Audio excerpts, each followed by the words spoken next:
Hello दोस्तों, मैं प्रभु sir प्रभु जी career point Bhagalpur से हैं। आज हम लोग नंबर सिस्टम का पार्ट 8 देखेंगे। जो नंबर सिस्टम का ये लास्ट वीडियो होगा। इसके बाद हम लोग एलसीएम एचसीएफ पढ़ेंगे। तो देखिए आज का जो सवाल है इसमें क्या दिया है, और ये सवाल पीछे हम बताए हैं। जैसे क्या कहा कि किसी संख्या को 5 से भाग देने पर शेष 3 बचता है, और इसी संख्या के वर्ग को देखिए, जैसे कि एक सवाल आप पढ़े थे, जैसे कि कहा क्या, एक संख्या है और उस संख्या को अगर 5 से भाग देंगे तो शेष 3 बचेगा, और इसी संख्या के वर्ग को 5 से भाग देंगे तो शेष कितना बचेगा। अच्छा, जो संख्या था उसके वर्ग का बात किया है, तो हम बताए थे कि जैसा परिवर्तन संख्या में होगा सेम वैसा ही परिवर्तन आपको इस शेष में करके इस 5 से भाग देकर शेष निकाल लीजिएगा। जैसे देखिए, शेष जो है, अगर एक संख्या में 5 से भाग दिया तो शेष 3 बचा, तो 3 लिख दीजिए। अब फिर कहता है इस संख्या के वर्ग में, तो संख्या में बदलाव करता है वर्ग से, तो शेष का भी वर्ग कर दीजिए। तो 3 का स्क्वायर कितना, 9।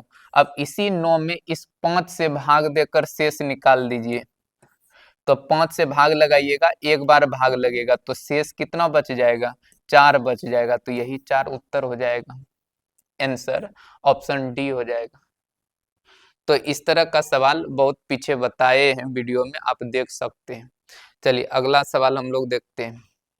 देखिए इसमें क्या कहा कि यदि n एक प्राकृतिक संख्या हो, तो देखिए सबसे पहले तो आपको पता होना चाहिए कि प्राकृतिक संख्या शुरू कहाँ से होता है। तो प्राकृतिक संख्या 1 से शुरू होता है, 1 2 3 4 और इसी तरह से होता है। कहा क्या, n क्यूब माइनस n को विभक्त करने वाली सबसे बड़ी संख्या कौन है। मतलब कहता है n क्यूब अब माइनस n को विभक्त करने वाली सबसे बड़ी संख्या कौन सा है, कौन सा है। तो देखिए कभी भी इस तरह का सवाल मिलेगा कि इसको मतलब इसमें कोई भी प्राकृतिक संख्या रख दे, तो कौन ऐसा संख्या है, कौन बड़ा से बड़ा संख्या है जो इसको पूरा पूरा काट दे। तो सबसे पहले क्या कीजिए, 1 को रख दीजिए। जैसे कि प्राकृतिक संख्या 1 को रखते हैं, इसमें अगर 1 को रखिएगा तो 1 का क्यूब और माइनस में 1 हो जाएगा, मतलब 0 होगा।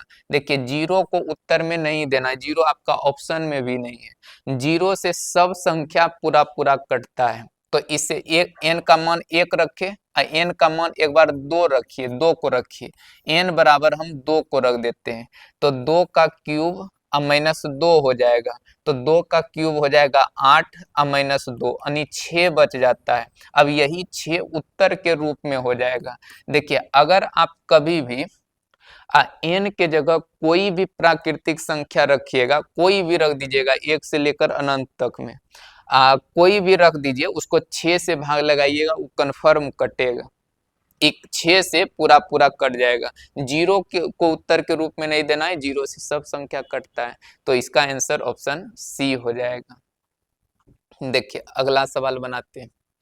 अब ये सवाल क्या है, थोड़ा ध्यान से समझिए। दिया है 1 का स्क्वायर प्लस 2 का स्क्वायर, 3 का स्क्वायर और इसी तरह से आपका 20 का स्क्वायर दिया है, और दिया है 2870 होता है। और आपको निकालना है 2 का स्क्वायर प्लस 4 का स्क्वायर प्लस 6 का स्क्वायर और इसी तरह से 40 का स्क्वायर निकालना है। आप इसको सम संख्या के वर्गों के योग के फॉर्मूला पर आप सेट कर सकते हैं। पीछे हम इसका फॉर्मूला सब लिखा दिए पीछे के वीडियो में, तो फॉर्मूला पर सेट नहीं कीजिए। इसका थोड़ा एक ट्रिक बताते हैं, तकनीक बताते हैं, जिससे कि सवाल जल्दी बन जाएगा। जैसे देखिए 1 का स्क्वायर 1 होता है और 2 का स्क्वायर 4 हो जाएगा। देखिए 2 का स्क्वायर 4 हो जाएगा, 2 का स्क्वायर 4 होता है और 4 का स्क्वायर 16 होता है, 3 का स्क्वायर 9 होता है और 6 का स्क्वायर 36 होता है। अब आप क्या देखते हैं, देखिए जैसे कि पहला टर्म 1 था और यहाँ 4 है, तो इसको देखिएगा तो ये कितना गुना है, तो ये 4 गुना है। अब इसी तरह से यहाँ देखिए दूसरा टर्म 4 है लेकिन दूसरा टर्म यहाँ पे 16 है, तो बताइए इस 16 जो है कितना गुना हुआ, तो ये भी 4 गुना है, 4 का 4 गुना 16। अगर यहाँ 9 है, यहाँ 36 है, तो इन 9 से ये 36 कितना गुना है, तो इसको भी देखिएगा तो 4 गुना है। और इसी तरह से सब को देखिएगा तो सब आपका 4 गुना ही होगा। जैसे कि देखिए यहाँ पे लास्ट में, जैसे 20 का स्क्वायर होता है 400, और 40 का स्क्वायर कीजिएगा तो हो जाएगा 1600। देखिए इसका ये जो है 4 गुना है, 4 से आप गुना कर दीजिए तो आपको 1600 मिल जाएगा। तो प्रत्येक टर्म अगर 4 गुना है, ये सब सवाल को नजर पड़ते हुए उत्तर बता देना है। जैसे कि ये जो है ये 4 गुना, सब टर्म अगर 4 गुना होगा तो जो इसका यहाँ पे है वैल्यू, बस इसी को 4 से गुना कर दीजिए तो इसका मान निकल जाएगा। 4 से सिर्फ गुना कर दीजिए। देखिए 0, 7 चौके 28, 2, 8 चौके 32 और 2 34, और 4 दूना 8, 2, देखिए 8 चौके 32, 3, 4 दूना 8, 3, 11, यानी 11,480 इसका राइट उत्तर हो जाएगा, ऑप्शन सी। प्रत्येक टर्म 4 गुना है, तो जो रिजल्ट है उसको भी आप 4 से गुना कर दीजिए, बस आंसर हो जाएगा। कोई फॉर्मूला सेट करने का जरूरत नहीं है इस प्रश्न में, नहीं तो इसका फॉर्मूला और पीछे के वीडियो में बताए। चलिए देखिए अगला सवाल देखते हैं, 4 नंबर। इसमें क्या है, कहता है 5000 से अधिक अधिक कौन सी छोटी से छोटी संख्या है जो 73 से पूर्णतः विभक्त है। 5000 से अधिक जो 73 से कट जाए। तो देखिए सबसे पहले क्या कीजिएगा कि 5000 में 73 से आपको भाग लगा देना है। देखिए अगर भाग लगाइएगा तो ये तो एक बार में नहीं लगेगा, तो इसको आप 500 में लगाएंगे तो 6 बार लगाइए। देखिए 6 तिया 18, 7 के 42, 1 43। अब इसको घटा लेते हैं तो यहाँ 2 और यहाँ 6 हो जाएगा और ये कट जाएगा तो यहाँ से 0 उतर जाएगा। अब भाग लगाइएगा तो 8 बार में लगेगा। 8 तिया 24, 7 अठी 56, 58 हो जाएगा। अब इसको घटाइए तो यहाँ पे 6 और 11 में 8 घटेगा तो 3 बच जाएगा और ये कट जाएगा। अब क्या बोला है, कहता है 5000 से अधिक, जैसे कि ये 5000 है और 5000 से अधिक कौन सी संख्या है जो 73 से कटता है। तो देखिए कट, अगर 500 के आसपास संख्या कटने वाला निकालना होगा। जैसे कि देखिए शेष बच गया 36, अगर इस 36 को घटा लीजिएगा तो 73 से पूरा कट जाएगा। तो लेकिन घटाइएगा तो 5000 से कम ना हो जाएगा, तो इसमें कुछ जोड़ देंगे तो इससे बड़ा संख्या मिलेगा, काहे कि अधिक हमको निकालने के लिए बोला है। तो इस दोनों का अंतर कर दीजिए, अंतर दोनों का करना है। तो 73 माइनस 36 कर दीजिए तो यहाँ हो जाएगा 7 और ये बच जाएगा आपका 6 3 37, यानी 37 जो है अगर आप इसमें जोड़ दीजिएगा 37 को जोड़िए तो 5037, 5037, यही आपका आंसर हो जाएगा। तो देखिए ऐसा सवाल पीछे बहुत बताएं, एक जोड़ने वाली संख्या और एक घटाने वाली संख्या। अगर 5000 में 36 घटा लीजिएगा तो 73 से कट जाएगा, लेकिन घटाएंगे तो 5000 से छोटा हो जाएगा। लेकिन हमसे पूछा है कि 5000 से बड़ा, तो बड़ा निकालने के लिए इसमें जोड़ना होगा। तो जोड़ने वाली संख्या बताएं, इस दोनों का अंतर जोड़ते हैं पीछे के वीडियो में, वो सब वीडियो जरूर देख लीजिए ताकि ये सब क्लियर कंसेप्ट हो जाएगा। देखिए अगला सवाल बनाते हैं।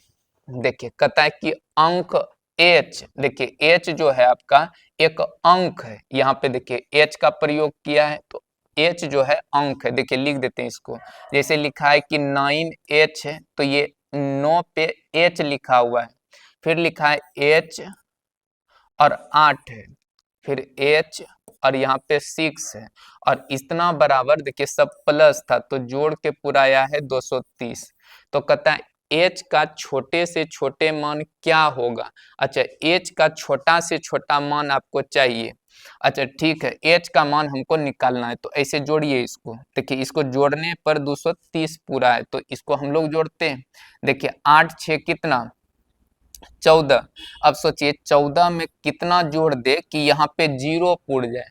तो 14 में अगर 6 को जोड़ दीजिएगा तो 6 तो 20, हाथ में रह जाएगा 2। अब देखिए h के जगह आप यहाँ पे 6 रखे तो यहाँ भी h है तो आपको यहाँ भी 6 रखना होगा, और यहाँ पे h है तो यहाँ भी 6 रखना होगा, दोनों जगह 6 रखना होगा। अब इसको जोड़ने पर यहाँ पूरा 230 पूरना चाहिए। तो देखिए इसको जोड़े तो 20 का 0 हाथ में रह गया 2 और 9 और 9 6 15, 15 और 6 15 6 21, 21 2 23। देखिए यही चीज पुर जाता है। तो इसका मतलब h का मान कितना हो जाएगा, 6 हो जाएगा। ऑप्शन इसमें नहीं है तो इनमें से कोई नहीं देना है। तो h का मान हो जाएगा 6, 6 रखिएगा तो आपको 100 230 पुर जाएगा। नहीं तो इसको जोड़कर देख सकते हैं 6 वहां पे रखने के बाद। तो इनमें से कोई नहीं इसका उत्तर दीजिएगा। देखिए अगला सवाल कहता है 5 अंकों की बड़ी से बड़ी तथा छोटी से छोटी संख्याओं का योग क्या है। तो ये तो बहुत आसान सवाल है। देखिए 5 अंक की बड़ी से बड़ी संख्या लिखना होगा तो आप 5 को 9 इस तरह से लिख दीजिए, और 5 अंक की छोटी से छोटी संख्या लिखना होगा तो 1 पे आप 4 जीरो लगा दीजिए, और इसका योग कितना होगा तो इसको जोड़ दीजिए। तो यहाँ हो जाएगा 9 9 9 9 और यहाँ 10 हो जाएगा। तो इसका आंसर हो जाएगा ऑप्शन सी। ऑप्शन सी इसका उत्तर होगा। तो ये बहुत आसान सवाल है लेकिन एग्जाम में पूछा हुआ सवाल है। देखिए अगला सवाल बनाते हैं। अब ये सवाल थोड़ा बढ़िया है, देखिए ध्यान से समझिए, बहुत आसान चीज है। क्या बोला, अनंत श्रेणी, मतलब अनंत श्रेणी इसी तरह से इन्फिनिटिव तक लिखा होगा। कहता है 98वां अब पद क्या होगा। मतलब इसी तरह से देखिए जैसे कि लिखा है, लिख देते हैं यहाँ पे 1 2 3 4, फिर देखिए 1 2 3 4, फिर लिखा है 1 2 3 4, और इसी तरह से लिखिए। और 98वां नंबर पर कौन आएगा, देखिए ई है 1 नंबर पे, ई हुआ 2 नंबर पे, ई हुआ 3 नंबर पे, ई हुआ 4 नंबर पे, ई हुआ 5 नंबर पे, ई हुआ 6 नंबर पे। इसी तरह 98 नंबर पे कौन सा संख्या आएगा ये चीज बताना है। तो देखिए इसको बनाने का तरीका क्या होगा, आपको देखना है कि आखिर रिपीट कहाँ से संख्या करता है। जैसे देखिए 1 2 3 4, तो यहाँ से यहाँ तक रिपीट किया, फिर 1 2 3 4, फिर यहाँ से यहाँ तक रिपीट किया, 1 2 3 4, देखिए यहाँ से यहाँ, मतलब 4 गो पद जो है रिपीट हो रहा है, 4 टर्म रिपीट होता है। तो 98वां पद चाहिए, तो आप क्या कीजिएगा, इस 98 में आपको 4 से भाग लगा देना है, और भाग लगाने के बाद जो शेष आएगा उसको देखिएगा, लगाइए पहले। तो 4 दूना 8, शेष 1 बचा 18, 4 चौके 16, शेष कितना बचा 2। देखिए 2 शेष बचा, तो जितना शेष बचेगा अब शुरू से उतना पद गिन लेना है। जैसे 2 शेष बचा तो देखिए 1 पद, ये हुआ 2 पद, 2 पद पे क्या है 2 है, तो इसका उत्तर 2 हो जाएगा, इसका आंसर 2 आ जाएगा। उसी तरह 3 बचेगा तो शुरू से 3 गिन लीजिएगा, 1 बचेगा तो 1 गिन लेना है। तो इस तरह से आपको उत्तर के रूप में देना है। अब मान लीजिए पूरा पूरा कट गया, पूरा कट जाएगा तो ये चौथा पद दे देना है उत्तर के रूप में। तो ये सवाल आसान ही है, थोड़ा इसको बनाइएगा, समझने का प्रयास कीजिएगा। बस करना क्या है, जो बार बार रिपीट करेगा, जैसे 1 2 3 4 रिपीट करता है, 1 2 3 4 रिपीट करता है, बस 4 से ही 98 में भाग, जितना पद कहेगा उसमें भाग दे देना है, और उसके बाद सवाल को बनाइएगा। चलिए अगला सवाल को देखते हैं। देखिए 8 नंबर प्रश्न को ध्यान से समझिए, बढ़िया सवाल है। कहता है कि x बराबर, देखिए x का बराबर 2/5y है, अब प्लस में 3 है। अब कहता है कि तब x में 1 से 2 तक वृद्धि होने पर, अब देखिए क्या चीज बदलाव आएगा, यहाँ सब जगह देखिएगा y लिखा है, मतलब y में क्या बदलाव होगा ये निकालना है। मतलब x का मान आप 1 से 2 तक वृद्धि कीजिए, मतलब 1 से 2 तक बढ़ाएंगे, तो पहले निकालिए कि 1 तक अगर बढ़ाएंगे तो क्या चीज होगा।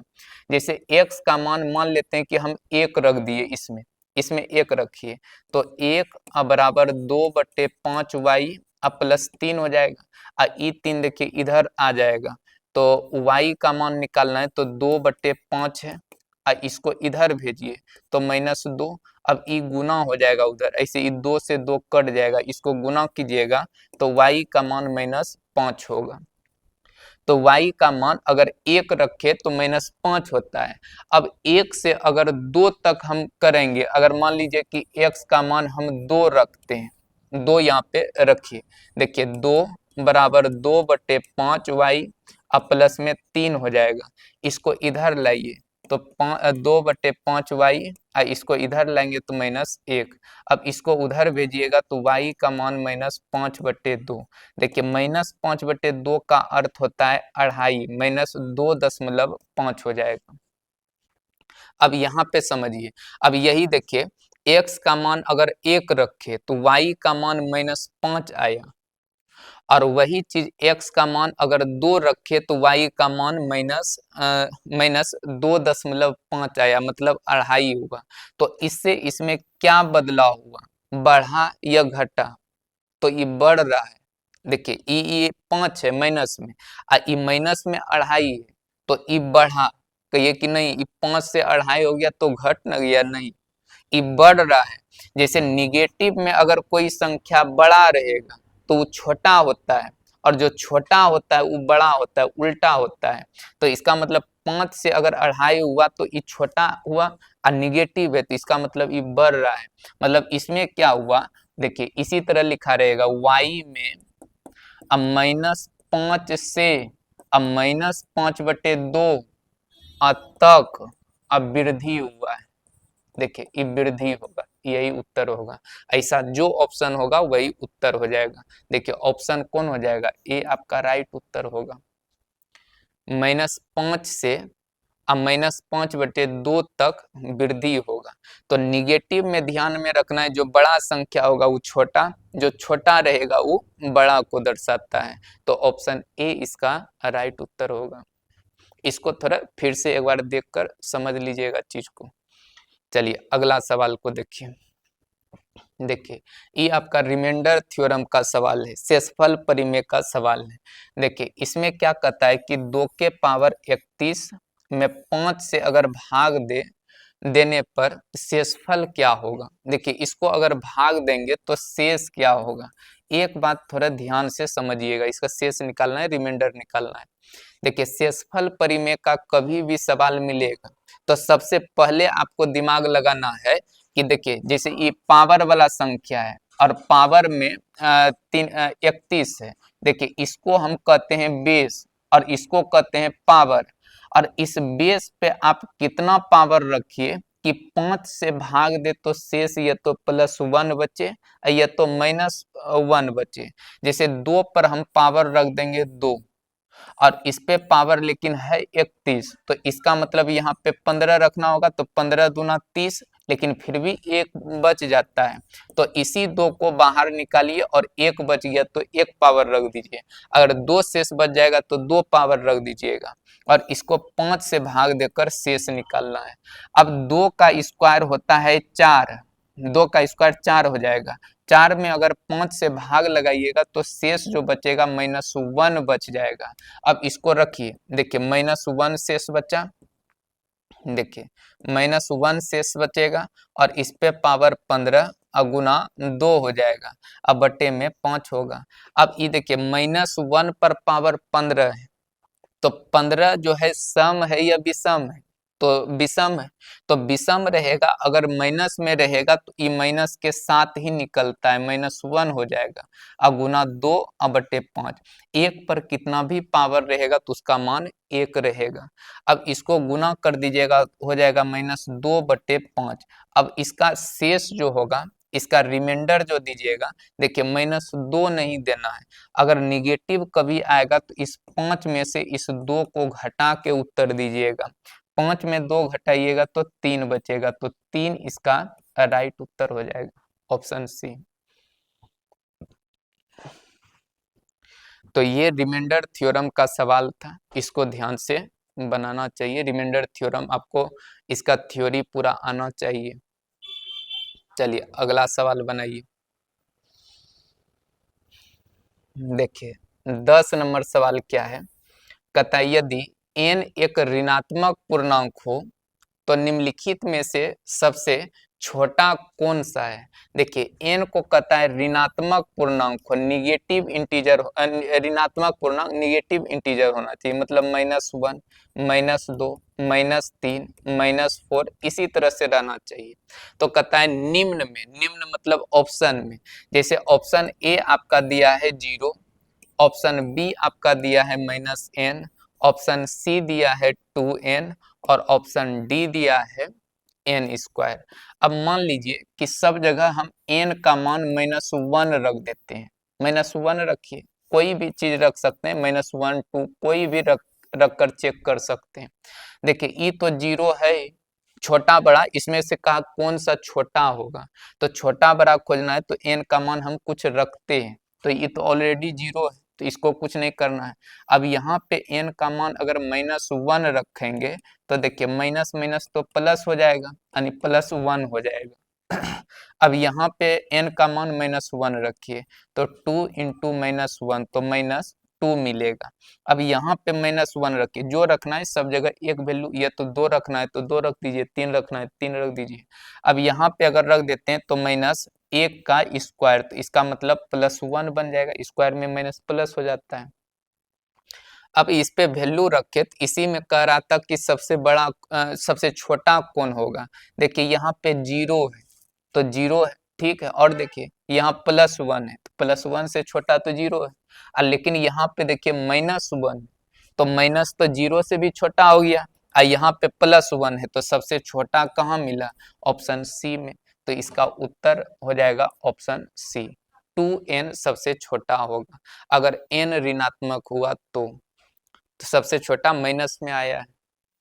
तो ये सवाल भी आसान था आपका। चलिए अगला सवाल बनाइए। देखिए इसमें क्या कहता है कि यदि a तथा b दो विषम संख्याएं हो तो निम्नलिखित में से सम संख्या कौन सा होगा।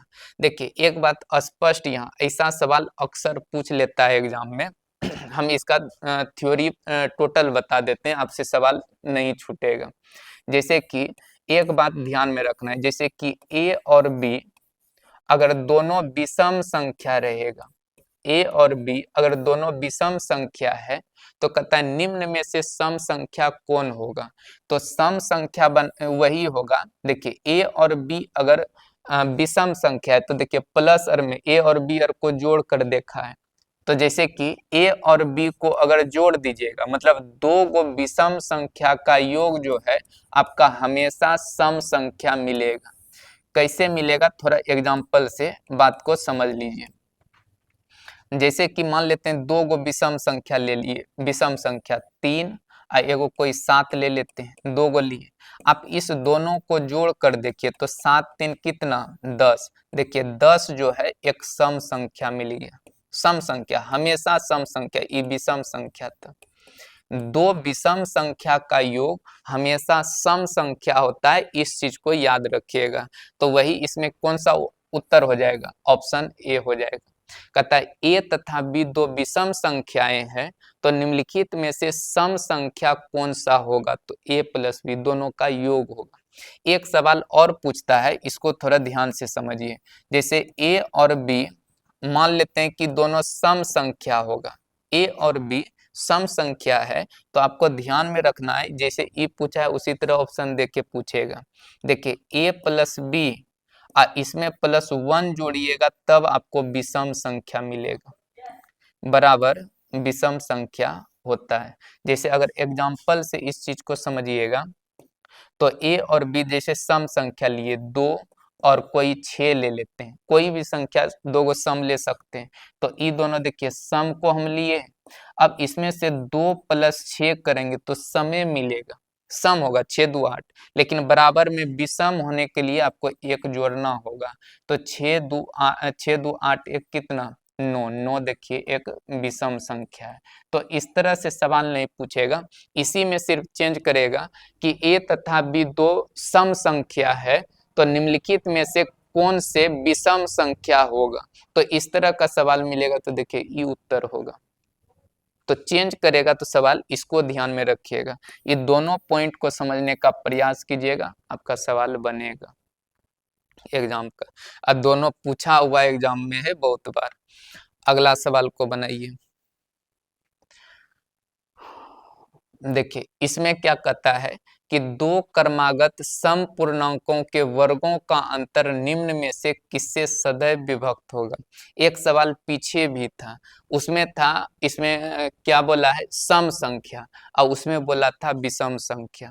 देखिए आपको ध्यान में रखना है कि दो क्रमागत समपूर्णांकों, समपूर्णांक का अर्थ होता है सम संख्या, दो क्रमागत, क्रमागत का अर्थ लगातार होता है। देखिए दो लगातार सम संख्याओं के वर्गों का अंतर हमेशा 4 से कटेगा, इसको याद रखना है। 4 4 ऑप्शन आंसर हो जाएगा। इससे पहले विषम वाला था, दोनों बात बोल देते हैं। देखिए दो लगातार सम संख्या के वर्गों का अंतर हमेशा 4 से कटेगा, और दो लगातार विषम संख्या के वर्गों का अंतर हमेशा 8 से कटेगा। इसको आप नोट कर लीजिए कॉपी में, और 4 बार 5 बार पढ़ के याद कर लेना है।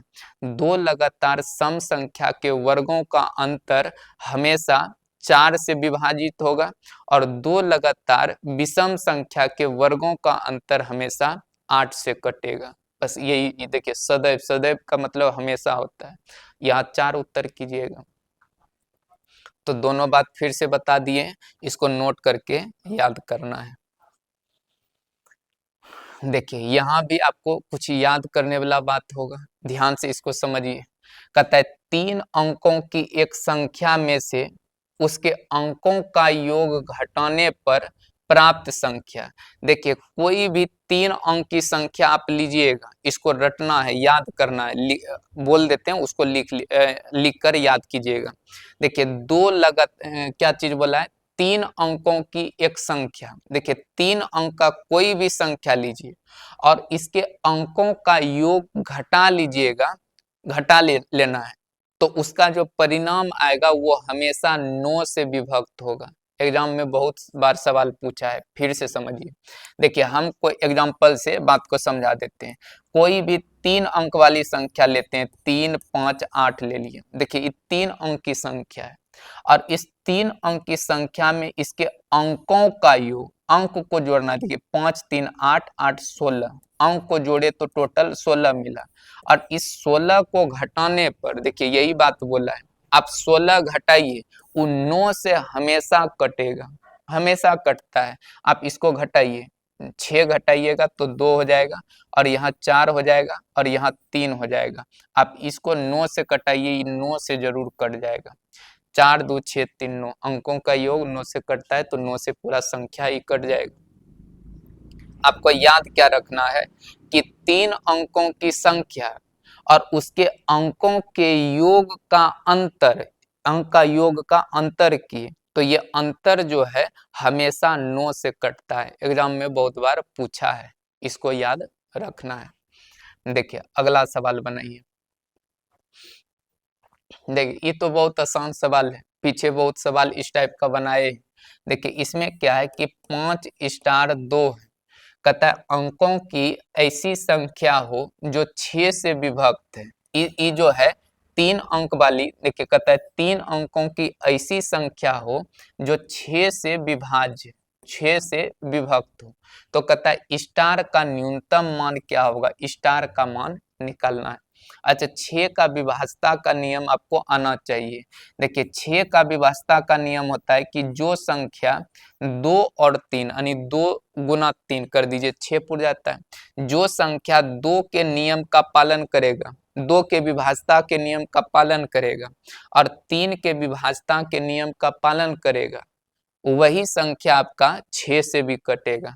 तो अच्छा इस संख्या 2 का नियम क्या है, संख्या का इकाई अंक 2 से कटना चाहिए, तो 2 से तो ये कट जाता है।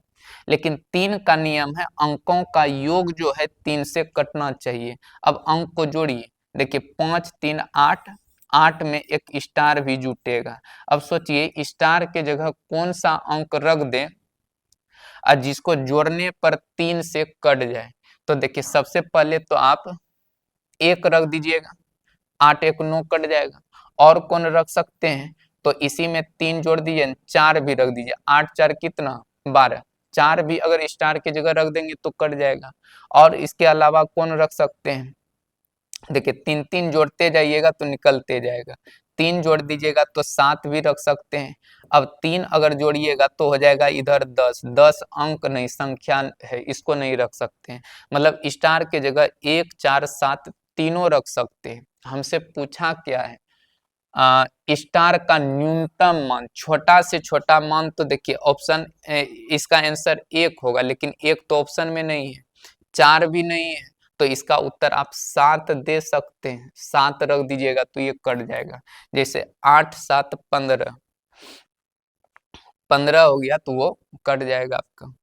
तो इसमें ऑप्शन 7 है तो 7 उत्तर ही दीजिएगा। 1 और 4 तो है नहीं जो कि उत्तर दे सकते हैं। लेकिन हमसे पूछा था स्टार का न्यूनतम मान, तो न्यूनतम 1 ही होना चाहिए, लेकिन ऑप्शन नहीं है तो आपको इनमें से कोई नहीं रहता तो हम उसको मारते, लेकिन इसमें आपका डी दिया है 7, 7 रख दीजिए। चलिए अगला सवाल देखिए। देखिए इसमें क्या कहा कि 34 और यहाँ x है और 6 8 है। कहता है कि ऐसी संख्या हो जो 9 से विभक्त हो। देखिए इन 9 से पूरा पूरा कट जाता है, तो x का छोटा से छोटा मान क्या होगा, तो 9 के विभाज्यता का नियम आपको पता होना चाहिए। 9 के विभाज्यता का नियम होता है अंकों का योग 9 से कटना चाहिए। और एक चीज हम सिखाए हैं, अगर कहीं पे अंक का योग अगर 9 पुर जाए या 9 से कट जाए तो उसको छोड़ सकते हैं जोड़ने पर। जैसे 6 3 9 को जोड़ेंगे तो 9 पुर जाएगा, इसको छोड़ दीजिए, और जो बच गया उसी को जोड़िए, तो 8 4 12 अब प्लस में x हो जाएगा। अब x के जगह सोचिए कौन सा वैल्यू रख दे जो कि आपका 9 से कटता है, तो 12 6 18 होता है, तो x का मान आप 6 रख दीजिए, तो यही आपका 9 से कट जाएगा, तो आंसर हो जाएगा ऑप्शन डी। तो देखिए आज आपका नंबर सिस्टम का जो भी सवाल था हम टोटल करवा दिए हैं। अब इसके बाद हम लोग एलसीएम एचसीएफ को पढ़ेंगे, उसमें भी आपका 70 75 क्वेश्चन करवा देंगे जो बहुत इम्पोर्टेंट होगा। एलसीएम एचसीएफ का तो बहुत बेस्ट चीज हम बताएंगे आपको, उसमें आपका एग्जाम का सब सवाल बन जाएगा। अगर कोई एग्जाम नज़दीक हो या एग्जाम में मैथ को ठीक करना हो तो सारा सवाल को आप बनाते जाइए, हम लगभग सब चैप्टर का डिस्कशन करवा देंगे क्वेश्चन का। चलिए ठीक है, आज इतना रहने देते हैं।